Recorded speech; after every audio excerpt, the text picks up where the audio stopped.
Right now, somewhere in millions of homes across the developed world, a quiet war is being waged. We spray, we scrub, we sanitize. We have built an empire of spotless surfaces, pasteurized milk, and antibacterial soaps. We did this to save ourselves. And for a long time, it worked. We conquered cholera. We tamed tuberculosis. We doubled our life expectancy, but in doing so, we inadvertently triggered a different, much stranger crisis. Today, a child raised in an ultra-clean apartment is up to 50% more likely to develop asthma, eczema, or severe food allergies than a child raised on a traditional dairy farm, surrounded by manure, dust, and raw dirt. Our immune systems are not broken. They are underemployed. And an immune system with nothing to do is a dangerous thing. How did cleanliness turn our own bodies against us? To understand why this happens, we have to look at what the human immune system actually is. It is not a shield. It is a highly trained standing army. For 300,000 years, your ancestors lived in an environment that was teeming with biological threats. Every mouthful of water was full of bacteria.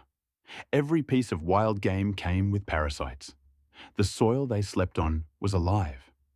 Because of this, your body evolved an incredibly aggressive, hypervigilant defense network. It spent every second of every day identifying, fighting, and remembering millions of microscopic entities. In 1989, an epidemiologist named David Strachan noticed something peculiar while studying over 17,000 British children. He found that children who had older siblings, meaning they were constantly exposed to a revolving door of childhood germs and dirt brought home from school, were remarkably protected from hay fever and eczema. Strachan called this the hygiene hypothesis. The theory was elegant, but terrifying in its simplicity. The human immune system does not come pre-programmed out of the box. It requires an education. When a baby crawls on the floor and puts everything into its mouth, we see a dirty habit. But evolution sees a training seminar. The infant is actively sampling its environment, showing its young immune system what is normal, what is harmless, and what is a threat. But what happens when you take that army, put it in a sterile concrete box, and give it absolutely nothing to fight? The army gets bored, and a bored army starts seeing enemies in the shadows.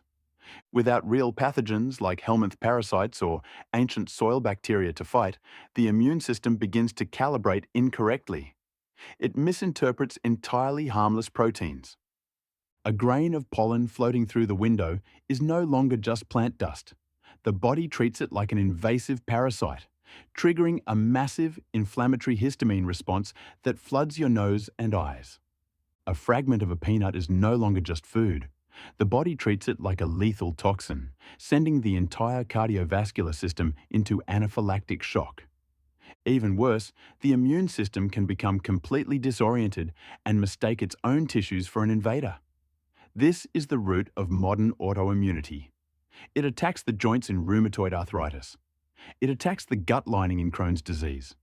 It destroys the insulin-producing cells of the pancreas in type 1 diabetes. These are almost exclusively diseases of the modern developed world. If you look at global health data, a striking pattern emerges. Where infectious diseases and poor sanitation are still prevalent, allergies and autoimmune disorders are virtually non-existent. But as a nation industrializes, sanitizes its water, and cleans its streets, its rate of infectious disease plummets, and its rate of allergic diseases skyrockets in near-perfect lockstep. We traded the acute threat of infection for the chronic ache of inflammation. In recent years, scientists have refined the hygiene hypothesis into something even more profound, known as the old friends mechanism. The term was coined by microbiologist Graham Rook. He argued that we didn't just evolve alongside microbes, we outsourced part of our biological function to them. For millions of years, certain benign bacteria, viruses, and even harmless parasitic worms were constants in the human gut and skin. They were our old friends. They didn't want to kill us. They wanted us to stay alive so they could keep living inside us. To ensure our survival, these organisms actually learned to secrete compounds that calmed our immune systems down, acting like biological peacekeepers. But in a single century, we used chlorinated water, widespread antibiotics, and industrial cleaning agents to completely wipe out these old friends from our daily lives.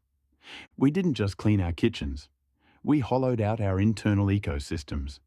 And without those ancient peacekeepers to turn down the dial on our immune response, the body remains in a permanent state of high alert. We are living in a biological mismatch. Your DNA is expecting a muddy microbial world, but you are feeding it a sterilized plastic reality. Like all the great trades humanity has made, this one was logical.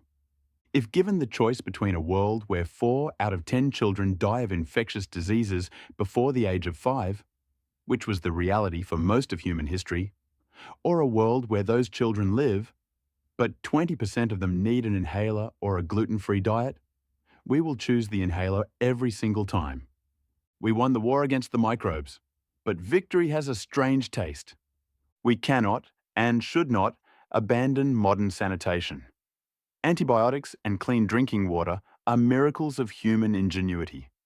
But as we sit in our pristine, air-filtered homes, rubbing alcohol onto our hands for the 3rd time today, it is worth remembering the cost of that miracle. Your body does not crave perfection. It craves connection to the earth it spent 300,000 years adapting to.